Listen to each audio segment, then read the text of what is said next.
नमस्कार दोस्तों, उड़ान एकेडमी में आप सभी का स्वागत है। आज का हमारा जो टॉपिक होगा विश्व ओजोन दिवस। बच्चों, विश्व ओजोन दिवस एग्जाम के नज़रिए से बहुत ही महत्वपूर्ण टॉपिक है। तो आइए जानते हैं कि यह चर्चा में क्यों है। हाल ही में पर्यावरण, वन और जलवायु परिवर्तन मंत्रालय ने नई दिल्ली में 30वें विश्व ओजोन दिवस के अवसर पर एक कार्यक्रम का आयोजन किया।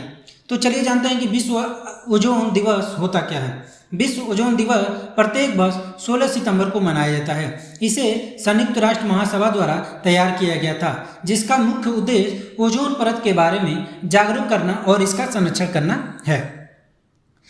विश्व ओजोन दिवस 2024 की थीम की बात करें तो इसकी थीम है Montreal protocol advancing climate action.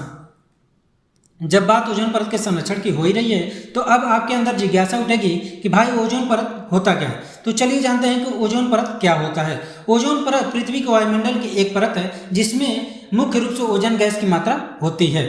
यह परत पृथ्वी के सतह से 15 से 35 किलोमीटर की ऊंचाई पर स्थित होता है। अब हम ओजोन परत से संबंधित कुछ तथ्यों को देखेंगे। यह परत सूर्य से आने वाली हानिकारक पराबैंगनी किरणों को अवशोषित करती है। यह परत सूर्य के पराबैंगनी प्रकाश की लगभग 90 से 99% की मात्रा को अवशोषित करती है। यह परत पृथ्वी पर जीवन को संभव बनाती है। यह परत विशेष रूप से अल्ट्रावायलेट बी किरणों से हमें बचाती है।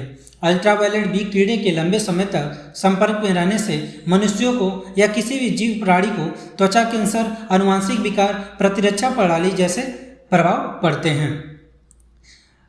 इसी में मुख्य एक अन्य कारण भी है या समस्याएं उत्पन्न होती हैं, जैसे कि कृषि में पैदावार जैसी समस्याएं उत्पन्न होती हैं।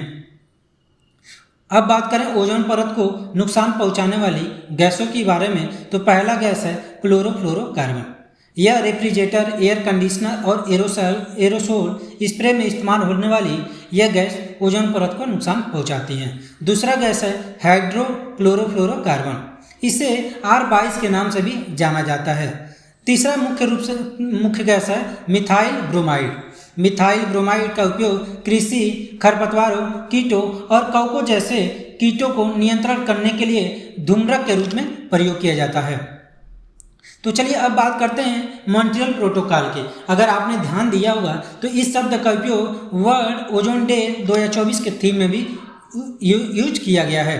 तो बात करें मॉन्ट्रियल प्रोटोकॉल की, तो मॉन्ट्रियल प्रोटोकॉल एक अंतर्राष्ट्रीय समझौता है जिसका मुख्य उद्देश्य ओजोन परत को नुकसान पहुंचाने वाले पदार्थों, जिसे ओडीएस के नाम से भी जाना जाता है, नुकसान पहुंचाने वाले पदार्थों के उत्पादन और खपत को कम करके ओजोन परत की रक्षा करना है। मॉन्ट्रियल प्रोटोकॉल पर 16 सितंबर 1987 पर आम सहमति बनी थी।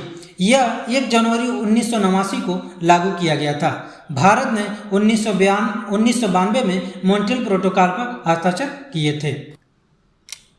तो बच्चों, बात करें एग्जाम के नज़रिए से इस टॉपिक से क्या क्या क्वेश्चन बन सकते हैं। तो पहला क्वेश्चन फैक्ट से रिलेटेड बनेगा कि पर्यावरण, वन और जलवायु मंत्रालय मंत्री कौन है। तो इसका करेक्ट आंसर हो जाएगा भूपेंद्र यादव।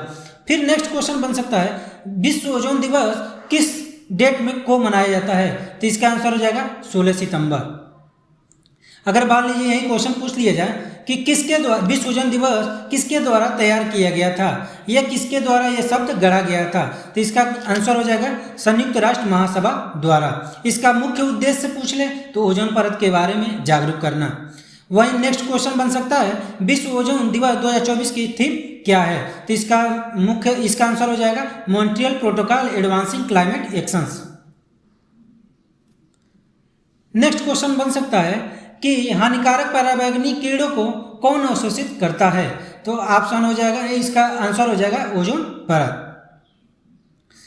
फिर नेक्स्ट क्वेश्चन बन सकता है कि अल्ट्रावायलेट किरणों से मनुष्य को कौन कौन से रोग उत्पन्न होते हैं। ऑप्शन में अगर मान लीजिए दे दिया जाए त्वचा कैंसर, आनुवंशिक विकार, प्रतिरक्षा प्रणाली, तो ये सभी ऑप्शन आपके करेक्ट होंगे।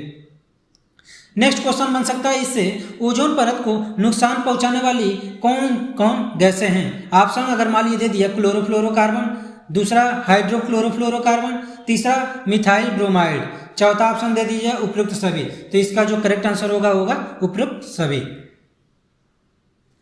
चलिए इसी से संबंधित एक और क्वेश्चन पूछ सकता है कि मॉन्ट्रियल प्रोटोकॉल क्या होता है। मॉन्ट्रियल प्रोटोकॉल एक तो क्वेश्चन बन सकता है इसमें कि मॉन्ट्रियल प्रोटोकॉल का मुख्य उद्देश्य क्या है या किससे संबंधित है, तो ये है ओजोन लेयर से संबंधित है। फिर इसमें पूछ सकता है कि मॉन्ट्रियल प्रोटोकॉल पर आम सहमति किस ईयर में बनी थी, तो ऑप्शन हो जाए, मान लीजिए ऑप्शन दे दिया 1985, 1986, 1987, 1988, तो इसका जो करेक्ट आंसर होगा वो क्या होगा बच्चों, 1987। नेक्स्ट क्वेश्चन बन सकता है मॉन्ट्रियल प्रोटोकॉल को कब लागू किया गया था, तो इसका जो आंसर होगा वो होगा 1989। फिर इसी में नेक्स्ट क्वेश्चन बन सकता है कि मॉन्ट्रियल प्रोटोकॉल पर भारत ने कब हस्ताक्षर किए। ऑप्शन अगर मान लीजिए दिया 1990, 1991, 1992, 1993, तो इसका आंसर हो जाएगा 1992। तो आज का हमारा सेशन यही समाप्त होता है। अगर आपको हमारा वीडियो अच्छा लगा तो प्लीज़ सब्सक्राइब करें और वीडियो को लाइक करें।